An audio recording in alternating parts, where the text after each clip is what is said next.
onekanite guthi na mbere na gukinyaniria bata wa undu uyu gukorwo ukihimbirio, akiuga ati ino ni njira imwe ya gutigirira ati hindi iria bururi wekuria na makilia wagia na irio ciaguo ni hindi twakorwo twahurana na ng'aragu. Ni turambikite hema itu kauntaini ya Kirinyaga na turakuhaririria riboti ino.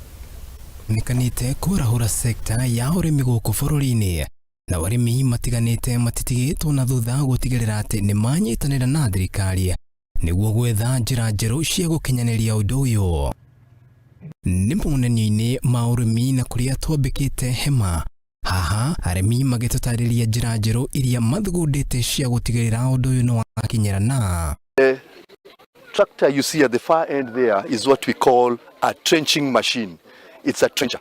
The purpose of that trencher is to cut trenches for laying pipes for irrigation or for drainage or for furrow drainage. Haha ni mashini iria irahuthiria murimi wira na njira nene. Muthuri tinyaga akithie na mbere na gutariria na njira ndikiru. The second tractor behind us is what we call a planter. Those farmers with large plantations can be able to carry out their planting in a very short precise period of time. As I've told you earlier, we are dwelling on capital intensive machinery, labor. So this is a planter which can enable you to be able to plant your maize seedlings as well as the same time it will drop fertilizer. Uhoro nduri hau nyaga agathi na mbere na gutariria ati have what we call the corn harvester. This is a machine for harvesting maize. We have planted the maize, it has grown, now we need to harvest it.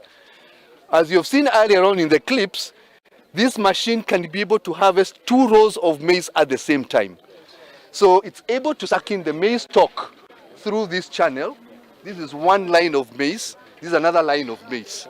So it's able to suck in the stalk of the maize with the cob, shred the cob, shred the stalk, and only take the cob, the maize cob, without its coverings. Simon Waruwe ni murimi na mutarani aha gitutariria uria ehotorete gutigirira ati urimi ni wahuthira njira njeru itemini ria gutigirira ati bururi wa Kenya niwe kwamura kuma minyororo-ini ya wagi wa irio miaka iguka.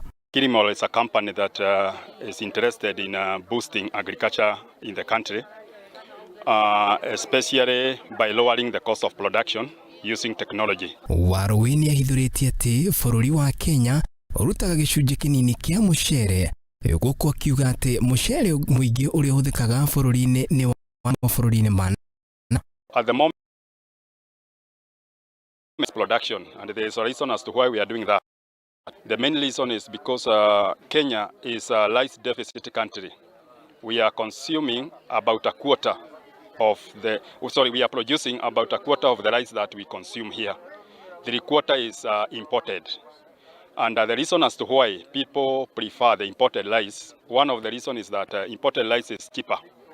Riu ni mokite na mashini iria mathondekete na iria irerikana ni cia kuhuthia wira wa uhandi wa mucere na ningi kuimbaimbia gikabu kia magetha maya. Lower the cost of production to the extent to about less than 10%, because ordinarily it takes between 6,000 to 11,000 to transplant conventionally, that is through the usual method, manual method. Mweneni wake murugamiriri wa monanio maya Peter Dungu agatutamaniria muhwa wake iguru rigie urimi na njira njeru ciaguo. The future of agriculture actually is in technology and mechanization, and that is why even if you look the theme for this particular expo was reinventing agriculture through climate smart solutions and technology. So technology is going to play a very important role in terms of improving or taking agriculture to the next level. Peter Dungu ni ataririe ati thirikari ni yagite kwaga kunyitanira na nyitite mioro hamwe na arimi matiganite riria maratua matua maria megie urimi, undu uria endekithitie ati no cenjie na njira nene magetha korwo thirikari no itikire kumathikiriria. But the only problem is that they don't involve the stakeholders in the sector, because we are the people who actually understand the market properly, and it would be very, very wise for them to come through us so that we can actually guide them on what is actually required in terms of even the products. What types of fertilizers do the farmers want? What kind of technologies do the farmers want? This can only happen when there is partnership between the private sector and the government. Mwena-ini wake Julius Mwaina uria ni muikarĩri gĩtĩ wa monanio maya agĩtũtarĩria atĩ arĩmi mangĩtĩkĩra kuoya njĩra ici njerũ na gũcihũthĩra no magunĩke kumanaga na ũrĩmi ũrĩa maratabania gwa kahinda gaka. Mĩario yake ĩkĩnyitwo mbaru nĩ Miriam Nyoro.